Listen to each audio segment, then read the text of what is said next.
You're listening to Outlaws and Gunslingers, the only podcast covering all of America's infamous criminals, from the Wild West to the Mafia, all the way up to the ruthless street gangs of today. Brought to you exclusively by the Creative Control Network. Here are your hosts, the Mouthy Michiganders, Bang and Dang.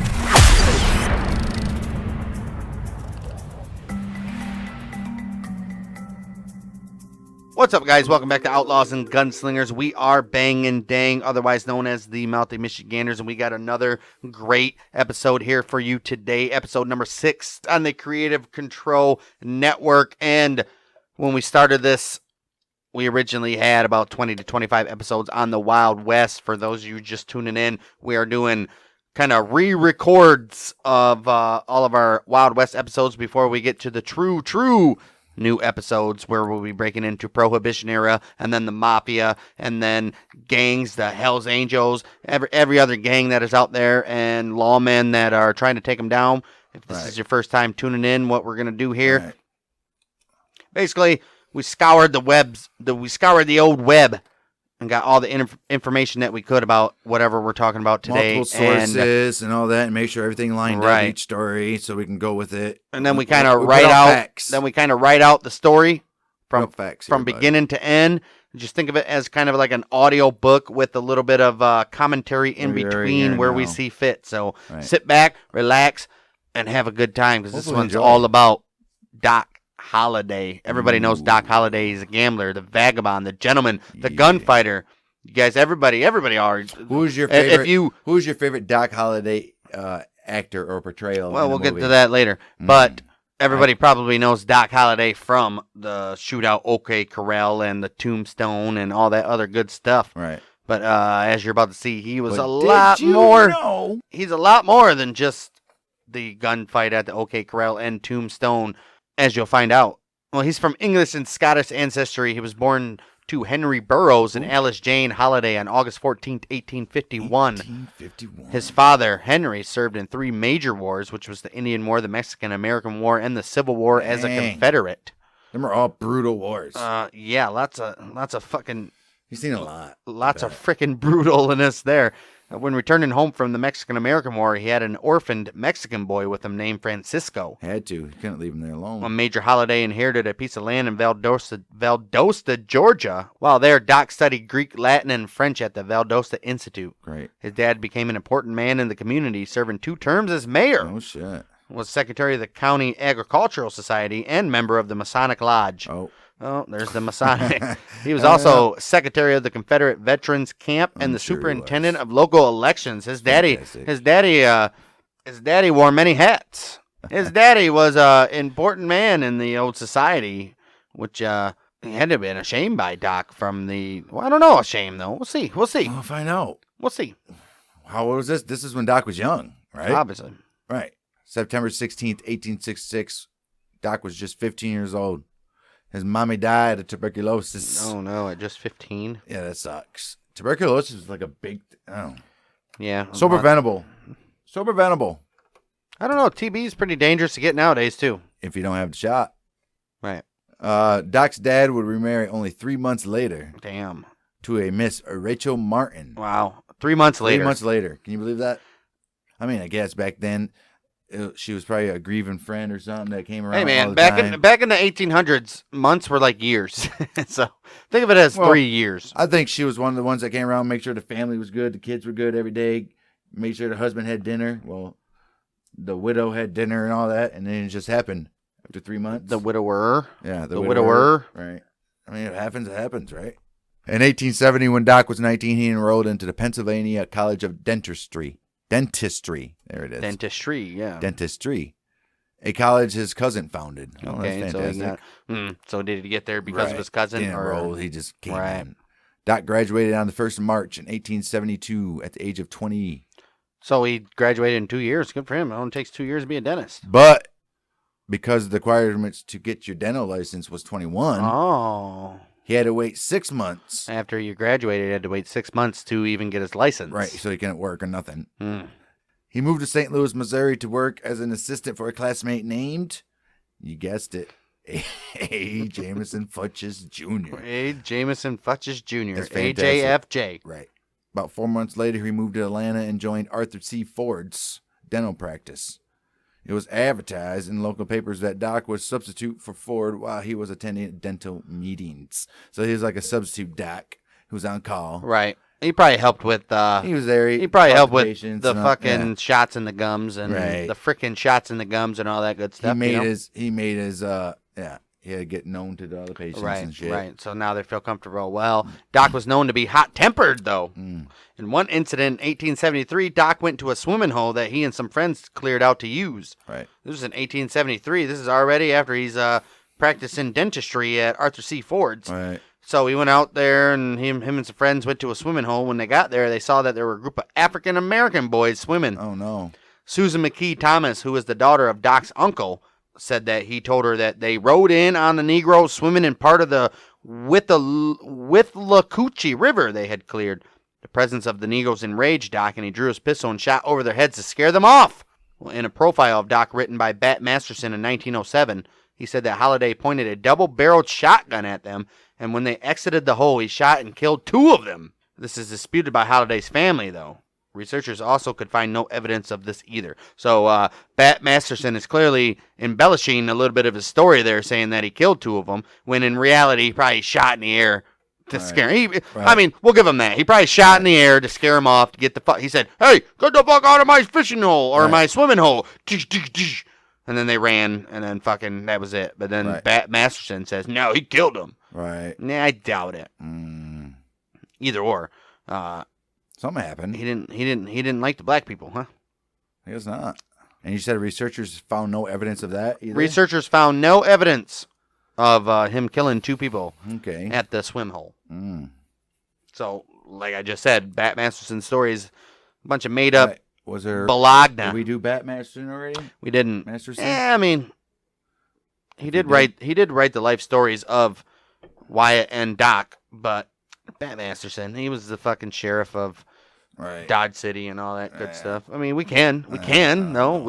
Sounds like a liar. Well, not long after starting his dental practice in Atlanta, he was diagnosed with tuberculosis. Oh, no. Probably from his mother, most likely. Yep. His brother Francisco also tuberculosis is hereditary? No, it's either hereditary or contagious, one of the two. Oh, maybe contagious, yeah. I think so.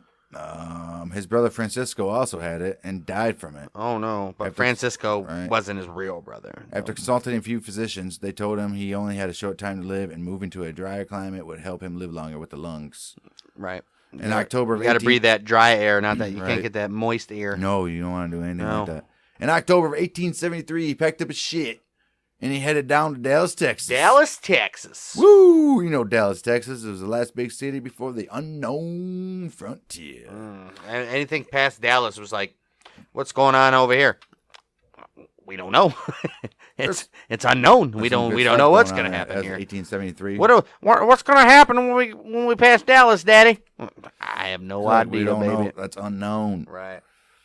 That frontier is unknown. Because we're new.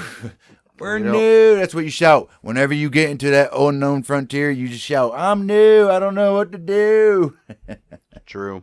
When Doc got to Dallas, he partnered with Dr. John A. Segar. Segar. Is it Segar or Segar? I think it's Segar. Right. Who was a friend of his daddy's. They won awards at the annual fair of the North Texas Agriculture, Mechanical, and Bloodstock Association at the Dallas County Fair. Holy shit. What the fuck is up with these names? They won an annual fair award. What the F is up with these names? Right. We're North Texas Agriculture, Mechanical, and Bloodstock Association at the Dallas County Fair. What we failed to mention is we're going to try to cut down on the old F words for you guys in this episode. And so far, we haven't been doing as good, so forgive us if we're trying to cut down on F. It just comes so natural to us. What are you going to do? What are you going to do? What are you going to do? You know? Yeah, but they won Bloodstock Association at the Dallas County Fair. North Texas Agricultural, Mechanical, and Bloodstock Association at the Dallas County Fair. They won some awards. What were the awards they won? Well, they won Best Set of Teeth in Gold. Oh, crap. Best Vulcanized Rubber. Oh, so people had vulcanized rubber teeth, too. How does that... equate when you're chewing a hard candy? Right. Do they just bend? I don't know. That would be awesome. Right. You wouldn't be able to. You just had to suck. Right. Best set of artificial teeth and dental wear. Oh, good for them. Their office was located. That's two. That's three. Probably That's three categories you probably want to win. Right. But how many other people were actually doing it that were good? Not too many. Their office was located on Elm Street between Market and Austin Streets. Yes, it was. After dissolving their practice on the 12th of March in 1874, Doc opened his own practice over the Dallas County Bank at the corner of Main and Lamar Streets. Main and Lamar. That didn't last very long, though, guys. No, his business started to decline because he would always have coughing fits. Oh. Right? You can't do that with tuberculosis and you're coughing trying to work on teeth. And he was like, man, I can't do this. Patients were like, how are you going to work on my mouth? He's having coughing fits. Canals he's having coughing fits while performing delicate dental procedures. Right. And he's like coughing and jabbing his little instrument into their gum or something and coughing in their face. Or I'm sure he had a mask on, but can't do that. Yeah, no, you can't perform a root canal and be coughing. He had and a mask on in 1874. Yes, I doubt that. Dental mask has been around forever, but yeah, you can't just be coughing and your body thrusts forward and you got a sharp object and jamming it in somebody's mouth or something. True. How many people did he do that to though? Before they got where pissed? He coughs and like he's doing a root canal and jab something it up there. It probably was really good. I bet he was really good at the beginning, and then when it started getting rough, when it started getting crazy, yeah. And then it started fucking up. And they're like, "Look, man, all right, your days as a dentist is done. You can't do this no more." He's like, "I know, but I love it so much." And your drinking is getting out of control, Doc. I know, I love it so much. Your smoking is too. You shouldn't be smoking when you have tuberculosis. I know. Well, that just adds to Doc being an unusual character for the West. He was extremely educated and refined, which was uncommon in those parts. All right. He spoke Latin and played the piano well and dressed, quote-unquote, nappy. Nappy. His intelligence made him a great gambler as well. This would become his new profession after poking people's gums by coughing with tuberculosis. He's a smart dude, man. Smart dude. He was active in poker and faro. He was also a dealer of both. He and 12 others were indicted on May 12, 1874 for illegal gambling. During this time, Doc was miserable with the knowledge of his impending death. He's like, I got tuberculosis. I'm going to die. What is life living for? I should do whatever. That's what made him the badass that he was. Well, he was moody, a heavy drinker, had no fear of death. I mean, that makes the worst, or that makes the best, I guess, gunslinger, right? He knew that his new career as a gambler was a dangerous one, so he needed a means to protect himself. Well, then he started shooting and practicing with a 6-shooter and a long knife to hone his skills. Right, 6-shooter is the one to do because it's not very accurate, and if you can get somewhat accurate with that, you get yourself kill somebody. Well, you get yourself like a shotgun or something like that, you'd be dead nuts, guaranteed. You get to shoot good with a old 6-shooter, and you can hit something 10, 20 yards away. Them guns were very inaccurate. Inaccurate. Rough to shoot. Got to do it fast. Your best bet is to be within 10 yards of somebody, hopefully. His first gunfight occurred on the 2nd of January, 1875, when Doc and a local saloon keeper named Austin had a disagreement. They were fucking pissed at each other, and I don't know what about, probably. Are they going to tell us? We don't know. 7 shots were fired, and neither man were hurt. They were both arrested. As reported in Dallas Weekly Herald, the townspeople thought the gunfight was amusing. Until a few days later when Doc got into another one. Oh, they're like, I mean, this is pretty funny that we had a gunfight in the middle of town, and now he's a serial gunfighter at this point. He's a serial gunfighter. He's a serial gunfighter. But however, this time, he shot and killed a prominent citizen with 2 bullets. Ooh, so they're like, it was funny when it was a nobody citizen, but now this is a prominent citizen. Like, wait a minute here. Right. Fleeing the posse that wanted him dead. He went to Jacksboro, Texas. Texas. A wild and lawless cow town. And it was near an army post, though. It was wild and lawless, but near an army post. Make sense, right? I think it does. He found a job dealing faro and now carried a gun on his shoulder holster. Oh, shit. Oh, another on his hip. Damn. Then he had a knife at all times. At all times. So, yeah, I got my shoulder, got my hip, and a knife. Man, he was the early, little militia commando dude in town. Who was always set for everything. He was the dude from Bert. He's Bert from Tremors. Tremors. I don't know about that. He's ready to go. I don't know about that. He's ready to go. Bert was, yeah. Doc was an expert shot with 6-shooter by now, so he can shoot anything. And this town, he was involved in 3 more gunfights. So he was like, damn. So he's in Jacksboro, Texas, after getting in 2 gunfights in, Dallas. Dallas. And now he's moved on to Jacksboro, Texas. 3 more. 3 more. He left 1 man dead, but no action was taken against him in the lawless town. Well, of course, it's called lawless for a fucking reason, right? He knew exactly what he can get. He know we can get away with where he's at. But time to move on, right? It's called lawless for a freaking reason. Well, Doc just can't stay out of trouble because in the summer of 1876, another argument led to him shooting and killing a soldier from Fort Richardson. Whoa, he killed a soldier? A soldier. Oh, no. Well, this forced the U.S. government to become involved, and he was hunted by the Army, the Texas Rangers, the U.S. Marshals, local lawmen, and even citizens that wanted to collect a bounty on his head. What? Well, Doc knew he would be hanged if he was caught, so he fled to Apache country in the Kansas Territory, which is now Colorado. Whoa. On his way, he stopped in Pueblo, Georgetown, Leadville, and Central City, killing 3 more people on his way. Damn. What was the stories on these 3 people? Well, finally, Doc arrived in Denver under the name Tom Mackey and worked as a faro dealer at Babbitt's Theater.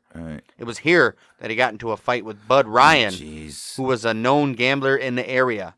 Doc nearly cut his head off with his knife. Ryan survived, but his face and neck were mutilated. That Tom Mackey guy sounds a lot like Doc Holliday. It sure does, right? What the hell? So he went from, what was the name of that town? Jacksboro. Jacksboro. And on his way to Pueblo, Georgetown. And on his way to Denver, he stopped at Pueblo, Georgetown, Leadville, and Central City. Silly. It was a silly city. He killed 3 more people on his way. Wow. Dude. I mean, who knows if there's information regarding that. And then when he was there, he got into a fight with Bud Ryan, knifed him, almost cut off his freaking head, but he survived with a mutilated neck and face. Well, after that, Holliday was basically forced out of town, though. Yeah. He went to Cheyenne. You would think so. Like, dude, you got to get the fuck out of here. You got to get the frick out of here. Yeah, get the out of here.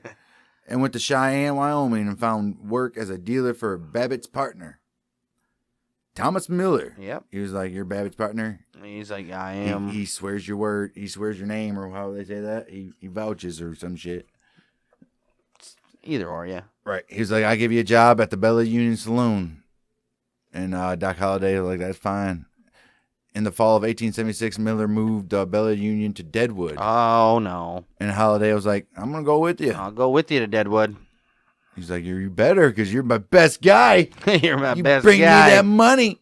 And if you don't, I'll kill you. So pack your bags, bitch. I don't think Doc Holliday was too concerned about being killed by this guy. He was like, "Let's see who kills me first, you or tuberculosis." Right. I'd be like, $1,000 me. and Doc's like, $1,000 me. Boom. Kills you. And he did. And he did. Moral of the story, don't put a gun on Doc Holliday. That guy shoots and misses Doc with a bad shot. And Doc's like, "Me." Boom. Right. That's how it would work. You would definitely have to have the fire shot and be like, and then like cut to a nothing. Nothing. What happened after he went to the Bella Union in Deadwood by 1877? Well, by 1877, he returned to Cheyenne, visiting his aunt in Kansas. Okay. And then on to Breckenridge, Texas. Wait, he went to Cheyenne, visited his aunt in Kansas. All right. By 1877, he returned to Cheyenne. And then he went to visit his aunt in Kansas. Wait, is Cheyenne in Kansas? No. Cheyenne's in Wyoming. Are you sure? Yes. Cheyenne, Wyoming, okay. By 1877, he returned to Cheyenne. And then he visited his aunt in Kansas. And then on to Breckenridge, Texas to gamble. Oh, shit. So he was just on the move. He's on the move. On the 4th of July, 1877, he had a disagreement with a gambler named, you guessed it, Henry Kahn. Oh, shit. And he beat him with a walking stick. With his walking stick. Right. He's like, "This is not only any walking stick, this is my walking stick." Was it Henry Kahn's or Doc's? Either way. Pretty sure it's Henry Kahn's. I don't think Doc needed a walking stick. Made it his. Yeah. It wasn't. Well, it is Doc's now. Because it just beat the hell out of him, man. Right. Well, both men were arrested and fined.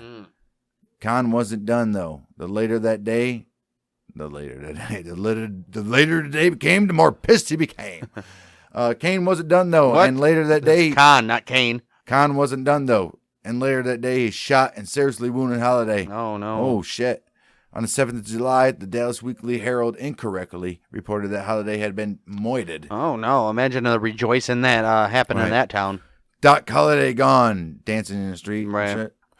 His cousin George then moved him west to help him recover. It was like, he's not dead. We're going to move you west, and we're going to help you recover. So they think in Dallas that he's dead. Right. Well, after he recovered, he went to Fort Griffin, Texas, and while dealing cards at So he goes back to Texas. Texas thinks he's dead. Wow. Right. Well, he went back to Fort Griffin, Texas, and while dealing cards at John Shancy's saloon, he met Mary Catherine Elder Haroni, who was also known as Big Nose Kate. That's a hell of a name. She was tough, stubborn, and had a temper that matched Doc's. Big Nose Kate, huh? Even though she was an educated woman, she worked out as a prostitute because she liked it, saying she belonged to no man or no house. She's the only woman known to have a relationship with Doc. Right. And she'll come into play later on down in the story. I bet she was like one of those high-level fucking whores. Excuse my language, but that's what they used back in the day. But she'll come and play like, significantly in, like she wouldn't Doc's get story. No one would touch her or anything, dude. You wouldn't. No. I gotta pee. You weren't slapping her around or anything like they did most of the time, right? By this time, Wyatt Earp was on the trail of Dirty Dave Rudaball. Dirty Dave. Right, who had just robbed a train. Arriving in Fort Griffin, he went to the largest saloon in town, which was the Beehive Saloon, owned by Shancy. Wyatt Earp, not Dirty Dave. Right, Wyatt Earp. He went to the Beehive. Right. Looking for her. Right. Obviously. Right. Shancy told Earp that Dirty Dave had passed through town. Sure, he was there. Man, I saw that. I saw that feller. Did not know where the guy was going. He said he didn't find him outside to see which way the horse was going. Right. I didn't know where he went. Right. I got customers to serve. He said, but I do know that he was talking to that fellow over there. Who? Oh, that's Doc in the corner. He played cards with them, he says. Right. He was playing cards with Rudaball the night before or whatever, early, a couple of days before. It was well known that Doc hated lawmen, so Earp was skeptical to go talk to old Doc Holliday. Obviously, right. Wyatt Earp eventually said, you know what? It's cool that Doc was so well known even by Earp. Right. Cities or states away. Right. Earp was like, screw it. I'm just going to go talk to this guy. Let's see what happens. So he goes over there. Doc was like, you know what? Yeah, Rudaball. He was here. We played cards. We did. Well, you have any idea where he's going? Right. He was like, well, you know what? I'm pretty sure I heard him say Kansas a few times, but I'm not positive. Don't quote me on that. Don't quote me on that. Right. Well, why are the info to Bat Masterson, who was the Dodge City sheriff, and Doc's tip led to the capture of Dirty Dave? Oh shit! Damn. Look at Doc helping out lawmen. Right. Earp and Doc started a friendship that would last for years after this. It would, and you will hear why in the subsequent Wyatt Earp episode. Fantastic. And I think it might even be here. I'm not even sure if it's in here. It could be in here, but yeah. Well, Wyatt Earp left for Fort Griffin. He's like, I gotta get out of here, Doc. He left Fort Griffin. Right. Not for. Right. Wyatt left Fort Griffin. Right. He didn't left for Fort Griffin. Right. Like you just said, but Right. Let people know. Right. And he was like, hey, Doc, gotta go, bud. Gotta go. Doc's like, where are you gonna end up? Eventually, though, I'll end up in Dodge City, and I'll become the assistant city marshal. And Doc's like, I'll see you there. And then when Doc gets here, he's like, you're right. Your dream came true, buddy. Well, sometime in 1877, Doc was dealing cards at the saloon. A local bully named Ed Bailey was unimpressed by Doc and wanted to irritate him. Ooh. He kept picking up the discards and looking at him, which was prohibited in Western poker and would cause you to lose the pot. Right. Well, Holliday warned Bailey twice. He says, dude, if you do that again, that's too many times. You're going to have to be out of here. He gave him. I already warned you twice. Yeah, he gave him. So, yeah. But he ignored him. He ignored Doc. Well, he picked up the discards again, but this time Doc raked the pot without saying a word. Well, Bailey immediately drew his pistol, but before he could pull the trigger, Doc slashed the man across the stomach. He said, ooh. Blood was everywhere. Bailey laid on the table dying.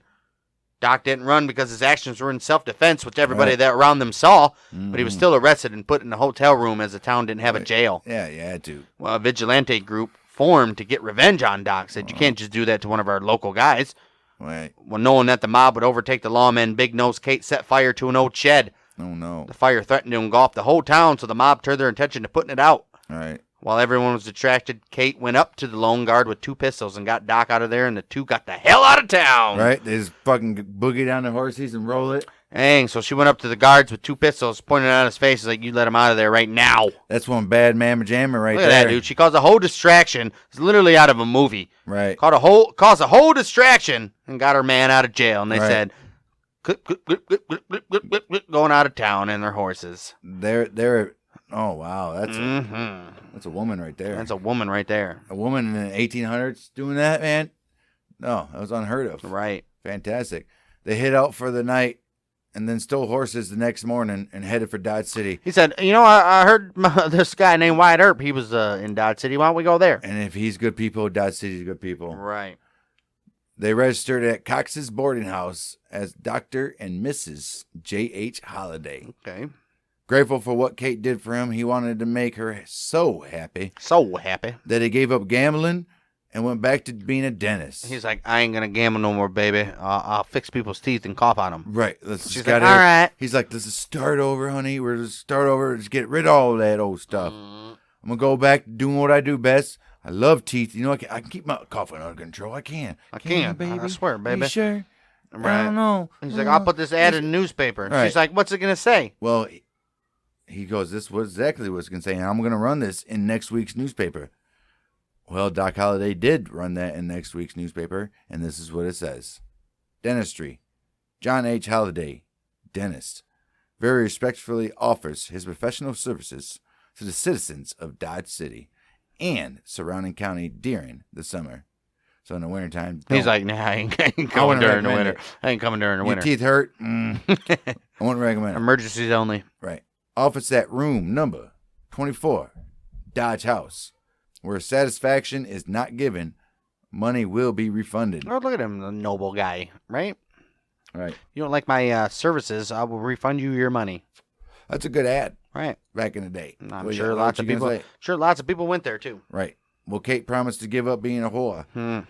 She's like, all right, if you go to be an honest dentist man, I will stop selling my pussy and only sell it to you for rent. Right. Right. I will only give this pussy to you if you buy it. Yes. With your roof over my head. Right. And I'll stop hanging around saloons, she says. Well, that's enough for Doc. I think that's what he wanted, right? I mean, I think that's the contract he wanted, right? Right. Well, after that, Kate got very bored and couldn't stand the quiet, so she told Doc she's got to go back. I got to go back, Docky. You got to go back to the bright lights and the dance halls and the gambling dens. I really want my pussy fucked by other guys other than your dick, is what she's saying. She's like, what I'm saying is I want these 2 lips to split for many times. I want these 4 lips to split. Yeah. The one between my legs and the one on my fucking mouth that I'm talking to you with. Right. And I know we were going to count down on the, calm down on the F words, but it's necessary in this context. It's inedible. Right. She said, it's time to go. Right. But trust me, honey, we'll get back together and we do this many times. Right.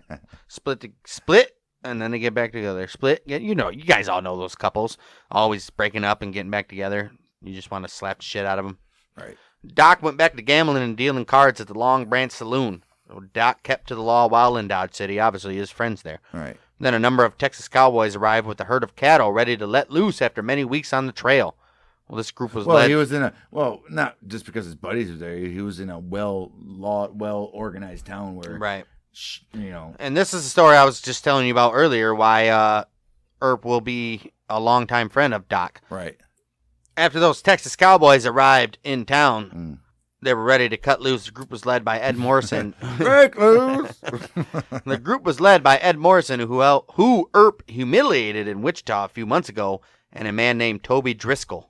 Oh, they came through town's guns a-blazing, shooting out windows and entering the Long Branch Saloon and started harassing customers. These guys came through town like a typical movie, right? Where there's a bunch of bandits coming in, pew pew pew, busting pew, guns in the air and stuff. Right. All the citizens were running into their houses and all that good stuff. Right. Right. Doing all that with their. Yeah. Well, they did that. They went into Long Branch Saloon, started harassing customers. Well, Earp burst through the door, only to find several guns pointed at his face. Ooh.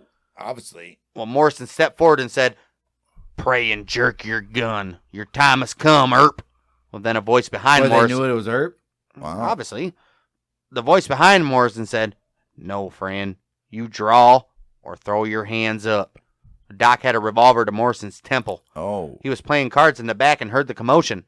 He then said, if any of you bastards pose a gun and your leader here loses what's left of his brains. Yes, but he didn't say it like that. Well, they all dropped their arms, and how would he not? I don't think he talked like that. Not everybody's Val Kilmer. Everybody can't be Val Kilmer's fucking Doc Holliday. Let's put it that way.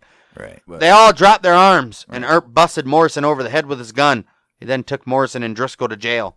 Wyatt never forgot that Doc saved his life that night, later saying, the only way anyone could have appreciated the feeling I had for Doc after the Driscoll-Morrison business would have been to stood in my boots at the time Doc came through the Long Branch doorway. Meaning, he was never so effing glad that he saw somebody in his life because he knew he was murdered on the spot had Doc Holliday not come and put his gun to Morrison's temple. Yeah, it was over. And that, my friends, is a story that saves of two friends right there. Doc Holliday is the reason of Wyatt Earp. Doc Holliday is the reason Wyatt Earp does what he does. Came to live, and the OK Corral even happened. Sometime later, put it that way. Well, sometime later, Doc and Kate got into an argument and very pissed off at each other. Doc left and winded up in Trinidad, Colorado. After arriving there, he was goaded into gunfight with a local gambler named Kid Colton. Dang, man, these people just don't stop messing with Doc. Everywhere he goes, man. All right, the kid ended up deceased on the street. Oh, of course he did. Not wanting to linger around for that. Obviously. Doc was like, time to go. Uh-oh. He's like, where are we going? We're going to Las Vegas. Oh, I always wanted to go to Nevada. Like, no, we're going to real Las Vegas, New Mexico. Las Vegas, Nevada wasn't around now. It was, but... Right. It was. You guys heard the last episode, which was about Las Vegas, New Mexico, and you already know what's coming up because we covered it in that episode, but we're going to give you a little breakdown of it again, obviously. Right. No, Doc was like, we're going to Las Vegas, New Mexico, guys. What year is it? 1879. Yes. He practiced dentistry for a couple weeks, but soon bought a saloon. He did. He came there just for legitly reasons, and it was like, you know what? And if you guys remember, he bought a saloon with the Dodge City gang member. Yeah. That was his partner. Yes. Yeah. Yeah. In August of 1879, he got into an argument with a man named Mike Gordon. Oh, Mike, you shouldn't have done it. Right. Him and Mike went out to the street where Doc told him to shoot at any time. And guess what? Like, do it. Guess what? And Gordon's like, I will. I will. And guess what he did? He did. He did it. But he was the early version of Phil Collins. Right. Mike Gordon did it. that was what was going on the streets back then. It was like Mike Gordon did it. Yeah, but guess what happened to Mike Gordon? He ended up having 3 shots in his stomach. Oh man. Mikey Gordon, 3 shots in his stomach. Shot dead. A lynch mob formed and drove Holliday back to Dodge City, where he found that Kate was gone. Yep.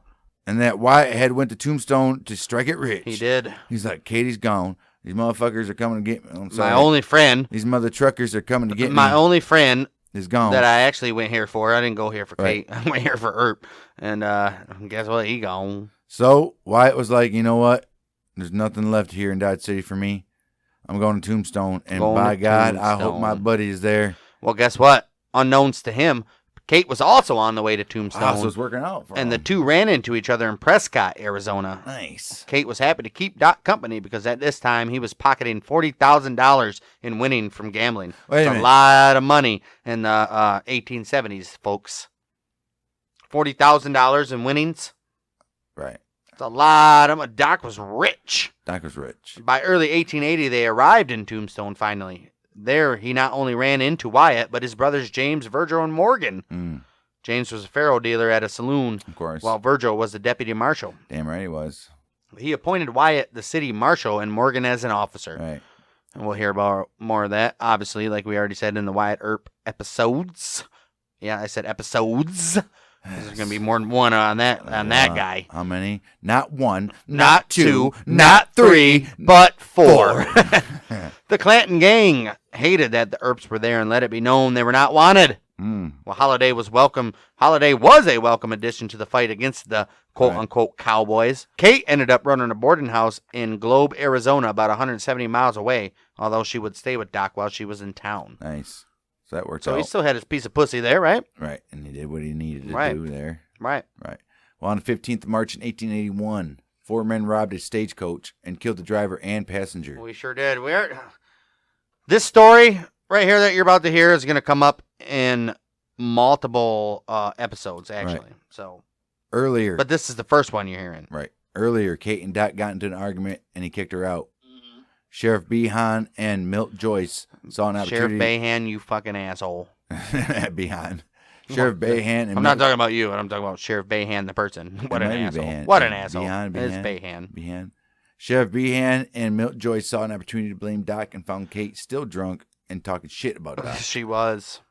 They gave this her chick. Oh, yep. She deserved to be slapped. If any chick deserved to be slapped, it's this chick. They gave Kate more booze and had her sign an affidavit that said Doc was involved. She said, I hereby swear that Doc Holliday was involved in the March 15th, 1881 stagecoach robbery. Right. A warrant was issued for Holliday's arrest. Yes, Later that day, a drunk Holliday went into Joyce's saloon and demanded his firearm back that it was taken earlier.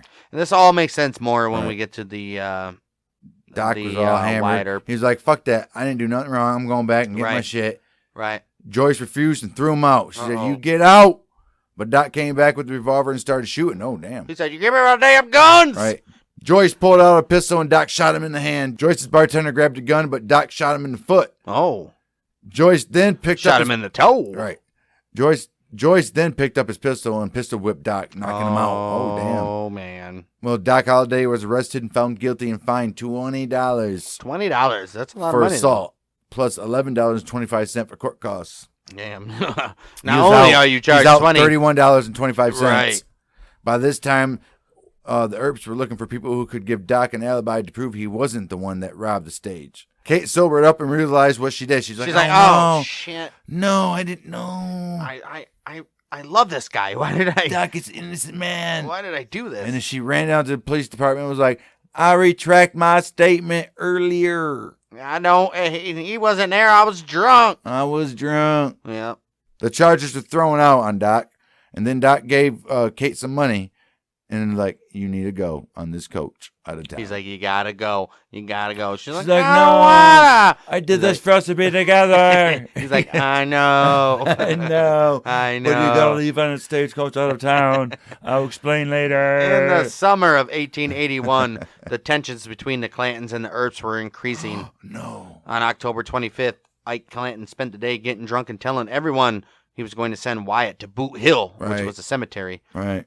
And also threatening the other Earps and Doc. Right. Well, Doc says, I heard you were threatening me. Get your gun and commence. Whoa. Virgil was there and said he would arrest both men if they didn't stop. Right. Clanton stepped down, but not before saying he was going to, quote unquote, kill you tomorrow when the others come to town. Yeah, because he needed more. Obviously, Ike spotted Wyatt on the street and shouted, tell your consumptive friend, your Arizona Nightingale, he's a dead man tomorrow, referring to Doc. To which Wyatt replied, don't you tangle with Doc. He'll kill you before you've begun. Right. Before Ike left, he said, get ready for tomorrow. So everybody knew. So Wyatt Earp he ran away into the sunset. Right. Wyatt Earp being the genius that he is, and Doc Holliday already know damn well what the fuck's going on. Right. And then having... This is just a loose version. Right. What you're about to hear, guys, of the OK Corral shooting and the gunfight. I think any other people... You'll hear more on the actual Wyatt Earp series, the 4-part series that is inevitably going to be done. I think any other duo, they would have been murdered by this gang. No, definitely not. Hell no. Any other duo would have been murdered by the gang. Doc Holliday. Oh, besides these. Yes, that's what I said. Besides these studs that are walking through the streets of Tombstone. Right. If there wasn't Wyatt Earp and Doc Holliday, any other two people like this in this situation would have been done. Right. They would have been over. Right. Wow. Right. But these guys were like, whoa. Well, what happened next? Right. What happened next was the next morning, after several incidents with the Clantons and Earps already, Sheriff Behan appeared and said, Ike, him and his crew, they're going to be on Fremont Street talking gun talk. They're talking gun talk. He said the gang was planning to bushwhack Doc in the vacant lot, as Doc was known to pass there every day. No shit. Virgil said he would go down there and break him up, saying the sheriff would come with him, but he said, hell, this is your fight, not mine. Oh, what a bitch-ass sheriff. Right. What a bitch-ass sheriff. Right. Well, the Cowboys were surprised when they saw the Earps along with Doc arrive to the front to confront them. Of course they were. Right. They're like, oh. They were all dressed in black while Doc was in gray and whistling. I could just see that. Mm-hmm. Doc Walking down the street. Right. Sweating a little bit. Probably got a little piece of hay or something sticking out of his mouth. Chewing out of it. Hands on his pistol or something. Virgil said, "You're under arrest for attempt to disturb the peace." The gang and Doc and Morgan simultaneously braced for action, to which Virgil shouted, "Hold on!" So everybody grabbed their guns, put it immediately on their hips. Right. And now Virgil's like, "Whoa! Hold on! Whoa, we don't want that. We don't want that. No. Uh-oh. No. Then it happened. Oh, no. The whole thing lasted about 30 seconds. The gang fired the first shots, but Doc was the first to hit someone when his bullet tore through Frank McClory's stomach. Billy Clanton was struck in the ribs by Morgan. Billy Claiborne ran away, and Ike dropped his gun, pleading for his life. Wyatt yelled for Ike to fight or get out like Claiborne. You either fight or you leave. Right. Ike ran away to the photography shop. As Ike was running, he drew his gun and shot at Wyatt. Oh, what a bitch. Distracting Morgan long enough so that Tom McClory could put a bullet in his side. Oh. Doc instantly blew Tom away with a blast from a shotgun. Dang. Billy Clanton was wounded and started shooting anywhere around him, striking Virgil in the leg. Oh, jeez. When it was all over, Morgan and Virgil went home to get medical attention. The 30-second shootout left Billy Clanton, Frank, and Tom McClory dead. All right. Sheriff Bayhan approached Wyatt and Doc, informing them that they were under arrest. Uh-huh. They were tried for murder, but it was determined that they were acting within the law. True. After this, Doc had a run-in with Johnny Ringo, but nothing came of it since Doc knew he was a drunk. All right. Morgan ended up getting killed at the hands of the gang, and Wyatt put together his famous Earp Vendetta ride, and Doc was with him every step of the way. Yep. Many men were killed by Earp and his men, and warrants were issued for Doc and Wyatt and the other men that were included in the Vendetta ride, which you will hear more about in our Wyatt Earp episodes. But it was justified. I mean, murder is not justifiable, and they went about it the wrong way, but it was kind of justifiable in the days where they were in. What are you going to do? What are you going to do? In May of 1882, Wyatt and Doc left Tombstone swearing to never return to that town, but still vowing revenge on the remaining gang members. Yep. They rode their horses to Silver City, New Mexico, and then they sold them. They rode a stagecoach to Colorado. Coronado. They rode a stagecoach to Colorado. On the way, Wyatt and Doc had a falling out. Yep.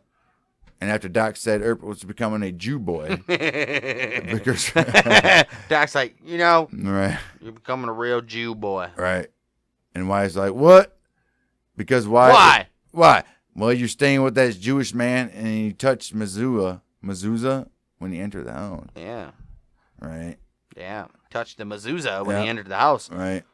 He was seeing some Jewish chick, I think. That's bound down to They parted ways after this incident. Shortly after arriving in Colorado on May 15th of 1882, Doc Holliday was arrested for the murder of Frank Stilwell. Oh, no. This is what the newspaper wrote. Doc Holliday has a big reputation as a fighter and has probably put more rustlers and cowboys under the sod than any other man in the West. Oh, shit. He had been the terror of the lawless element in Arizona, and with the Earps, was the only man brave enough to face the bloodthirsty crowd which has made the name of Arizona in a stench in the nostrils of a decent man. Oh, shit. Look at them disparaging Doc Holliday there. Right. Well, fearing that Doc would not receive a fair trial if he was extradited to Arizona, Wyatt had Bat Masterson assist with the case. Well, eventually, Doc's troubles ended with the Rocky Mountain News reported on May 30th. What did it say? It said Doc Holliday's case was finally disposed of by Governor Pitkin yesterday. His Excellency deciding that he could not honor the requisition from Arizona. Right. The district attorney's office was represented by Honorable I.E. Barnum. Not that Barnum. Assistant district attorney, who was accompanied on his visit to the governor by Deputy Sheriff Linton and Sheriff Paul of Arizona. Among others present were Deputy Sheriff Masterson, Bat Masterson, of Trinidad, and several friends of Holliday. So he got acquitted, basically. Not basically, he did. Right. Well, Doc left Denver, supposedly traveling to Pueblo, Colorado. Yeah. However, on the 14th of July in 1882, Doc Holliday was allegedly still in Colorado. Uh-oh. John Yost, a teamster in Arizona County, Arizona Territory, discovered a body intertwined among the branches of an oak tree east of the Dragon Mountains. A bullet had entered in the head through the right temple and exited through the top of the head. The body turned out to be, you guessed it, John Ringo. Yeah.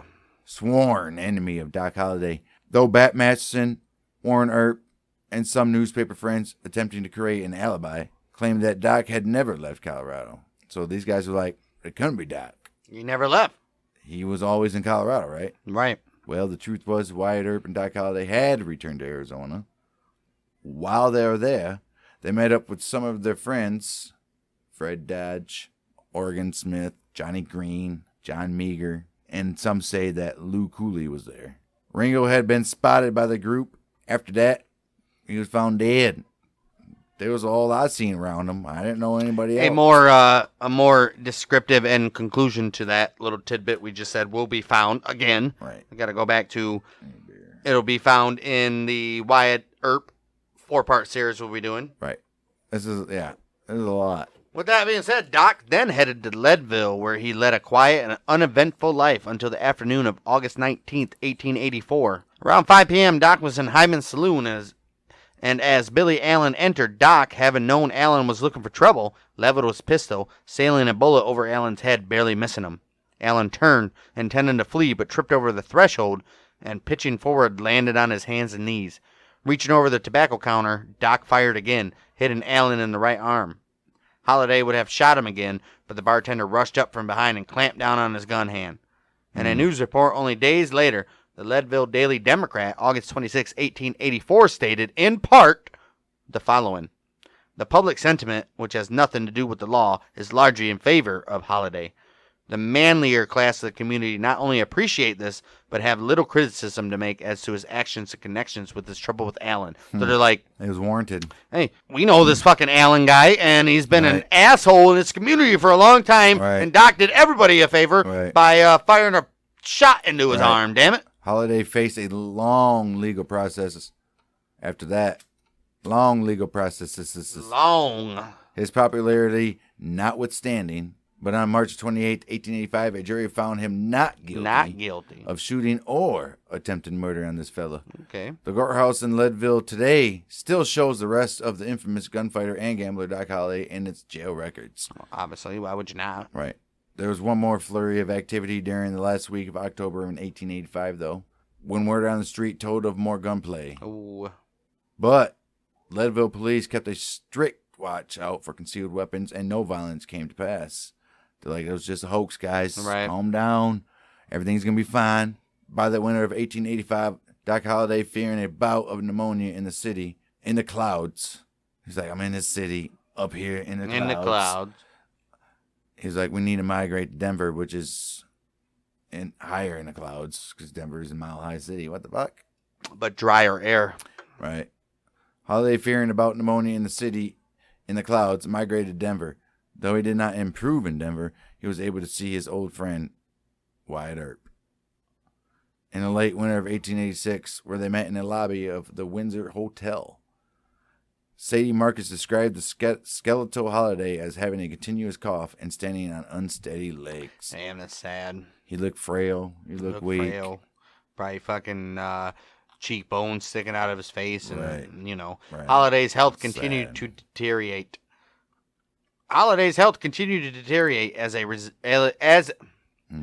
As a realist, Doc was not one to believe in miraculous cures, but hoping that the Yampa hot springs and sulfur vapors might improve his health. He headed for Glenwood Springs, Colorado in May 1887. Registering at the fashionable Hotel Glenwood, he grew steadily worse. Maybe he did need that moisture to get the shit out of his lungs. Help him cough more, but it'll clear his lungs. That is true. What am I thinking? You don't need dry, you need moisture to break the mucus up. Right, break it up and get it out. Well, registering at the fashionable Hotel Glenwood, he grew steadily worse, spending his last 57 days in bed at the hotel and was delirious for 14 of them. Jeez. On November 8th, 1887, he awoke clear-eyed and asked for a glass of whiskey. It was given to him, and he drank it down with enjoyment. Then, looking down at his bare feet, he said, "This is funny," and he died. He always figured he'd be killed with his boots on. Doc Holliday had come west years before, knowing his days were numbered. He never believed that he would die in bed. He often said that his end would come from lead poisoning at the end of a rope, a knife in his ribs, or that he might drink himself to death. Right. None of that ever happened. His obituary appearing at the Leadville Carbonate Chronicle on the 14th of November in 1887 stated the following. There's scarcely one in the country who had acquired a greater notoriety. Notoriety, man. Right. Come on. I got to fucking give you English class? Notoriety. No, notoriety is not a word. Notoriety, yeah. There's scarcely one in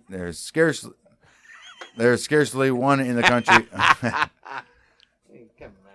There's scarcely one in the country who had acquired a greater notoriety than Doc Holliday, who enjoyed the reputation of being one of the most fearless men on the frontier, and whose devotion to his friends in the climax of the fiercest ordeal was inextinguishable. It was this, more than any other faculty, that secured him the reverence of a large circle who were prepared on the shortest notice to rally to his relief. So he knew. The Glenwood Springs Cemetery sits high upon a steep hill overlooking the valley below. But at the time of his death, the steep road was too icy, so they buried him at the bottom of the hill with the intention of moving his body when the ice thawed. Wow. But they never did. Never happened. Many years later, a house in development was built at the base of the hill. Oh, shit. And though a marker sits in the cemetery, his actual remains are probably buried in somebody's backyard. Wow. Ain't that some shit, dude? Doc Holliday's in somebody's backyard. Right. Doc Holliday claimed he an unmarked grave. That's sad. Well, it's a marked grave up there, but it's not his grave. Doc Holliday claimed he almost lost his life a total of 9 times. 4 attempts were made to hang him, and he was shot at 5 times. Okay, I'll give him that. How many men Holliday killed is still unknown to this day. Oh, shit. Doc Holliday is one of the most recognizable figures in the American Old West. And of course he is. But he's most remembered for his friendship with Wyatt Earp yes, and his role in the gunfight at the OK Corral. Yes, he is. Doc Holliday's friendship with the lawman has been a staple of the popular sidekicks in American Western culture. And Holliday himself became a stereotypical image of a deputy and a loyal companion in modern times. Yep. He's typically portrayed in films as being loyal to his friend Wyatt, whom he sticks with during the duo's greatest conflicts, such as the gunfight at the OK Corral and Earp's vendetta. Even with the ensuing violence and hardships which they both endured, together Wyatt and Doc has become a modern symbol of loyalty, brotherhood, and friendship. That's true. The Holliday birth home is marked with a historical marker located in Fayetteville, Georgia. A life-size statue of Holliday and Earp by sculptor Dan Bates was dedicated by the Southern Arizona Transportation Museum at the restored historic railroad depot in Tucson, Arizona. Damn. That's a mouthful. Holy shit. It was dedicated by the Southern Arizona Transportation Museum. Southern Arizona Transportation Museum at the restored historic railroad depot in Tucson, Arizona. Yes. On the 20th of March in 2005, the 122nd annual. Not annual killing. This dude comes back to life. This is the 122nd annual year we're going to put a bullet in your head, Frank Stillwell. Somebody named Frank Stillwell is getting murdered. Anybody named Stillwell, right. period. You better not name your child Frank Stillwell. I bet some parents do. Maybe if we name them, we get them because they get paid. If you pick your son, you get paid $3 million for the rest of your life. For him to get shot in the head? Right. To be the... Yeah. What was the kid's name? Stillwell. You can be a Frank Stillwell family. Right. They're a Stillwell family. You can sign up to be a Stillwell family. Don't talk to them. They're a Stillwell family. They're gonna have their son murdered. They already got their money. They'll do it again. They're gonna fucking murder their son. Right. They're a Stillwell family. That could be a TV show. The Stillwell family. The 122nd anniversary of the killing of Frank Stillwell by Wyatt Earp himself. Okay. The statue stands at the approximate site of the shooting on the train platform. I remember that. Doc Holliday days. Why wouldn't it be Doc Hollidays? Right. It should be Doc Holliday's, right? Right. Doc Holliday days are held yearly in Holliday's birthplace of Griffin, Georgia. Valdosta, Georgia held a Doc Holliday look-alike contest in January of 2010 to coincide with the subsequent sesquicentennial.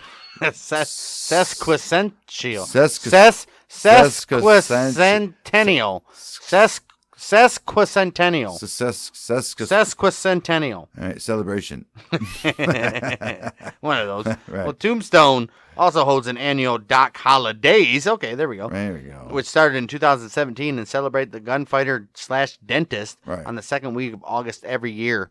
Events include gunfights, a parade, and a Doc Holliday look-alike contest. Fantastic. Okay. Val Kilmer, who played Doc in 1993's Tombstone, was the Grand Marshal in 2017. Nice. And Dennis Quaid. Right, Dennis Quaid. Quaid. That's why. Yes, that's it why wasn't Bill Paxton. It wasn't Bill Paxton, but he was in that movie. Right. No, he was in Tombstone.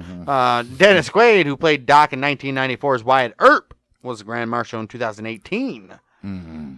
And there you go, folks. That's the complete story of Doc Holliday, one of the most famous gunfighters, gunslingers in the Wild West, and the most famous figure probably behind Wyatt Earp. To me, Val Kilmer is Doc Holliday. I'm sorry, Dennis Quaid. You're a good actor and all that, but you're not. Yeah, Doc. I mean, obviously, Val Kilmer is Doc Holliday. There's no way. I'm your Huckleberry. Right. He played a part so good, good. What fantastic. a good part. What a good part. Played good. And you know what? Dennis did too, though. He did.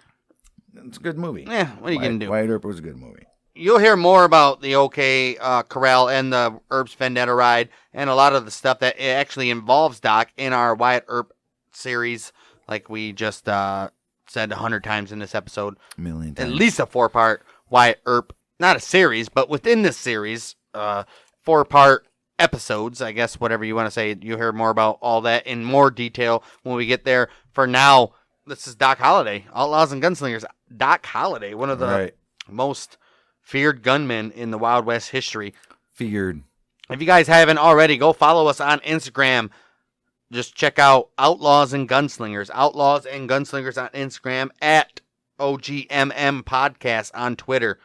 You'll see all the updates for the show and polls for the next show that you want us to do. So go follow us, OGMM Podcast on Twitter. And other than that, go check out Mouthy Michiganders, which is our actual podcast. Right. Not on the Creative Control Network. The Mouthy Michiganders. Go check them out anywhere you get your podcast. You'll see Monday Night Watch Along. You see Rock History. You'll see a debate show where we debate anything and everything. That is our original moniker. Anything and everything. Go check us out. The Mouthy Michiganders. You can follow us at Bang Dang Podcast on Twitter. Don't forget OGMM Podcast on Twitter, at OGMM Podcast. Go give us a follow, like, subscribe to wherever you see this podcast.